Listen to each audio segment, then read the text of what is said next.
உடம்பால மட்டும் இல்ல, மனசால ஜெயிச்ச மனுஷனோட கதையை தான் இன்னைக்கு நம்ம பார்க்க போறோம். ஒரு மனிதன் சினிமாவையும் மாற்றினார், மார்ஷியல் ஆர்ட்ஸ் உலகத்தையும் மாற்றினார். அவரோட பெயர் இன்னைக்கும் உலகமே மறக்கல. அவர் தான் ப்ரூஸ் லீ.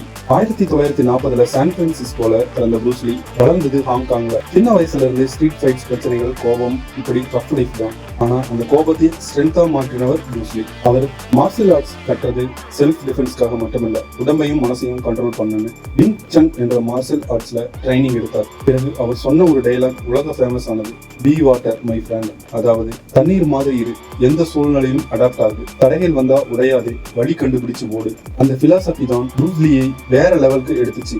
1960 ஹாலிவுட்ல ஏசியன் ஆக்டர்ஸ்க்கு ரெஸ்பெக்ட் ரொம்ப கம்மி, சைடு கேரக்டர் மட்டும் தான் கொடுப்பாங்க. ஆனா ப்ரூஸ் லீ அதையே உடைச்சாரு. அவரோட speed, fighting style, screen presence உலகத்தையே சாக்காக்குச்சு.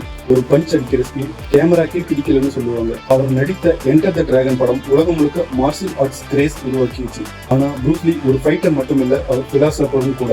பல புத்தகங்கள் படிப்பாரு, மோட்டிவேஷன், டிசிப்ளின், செல்ஃப் கான்பிடன்ஸ் பற்றி நிறைய பேசியிருக்காரு. அவர் சொன்ன ஃபேமஸ் லைன் ஒன்று, don't pray for an easy life, pray for the strength to endure a difficult one. அதாவது சுலபமான வாழ்க்கையை கேட்காதே, கஷ்டத்தை தாங்குற வலிமையை கேள். 1973 வெறும் 32 வயசுல ப்ரூஸ் லீ திடீர்னு இருந்தாரு. அவரோட டெத் இன்னைக்கும் மிஸ்டரியா பேசப்படுது.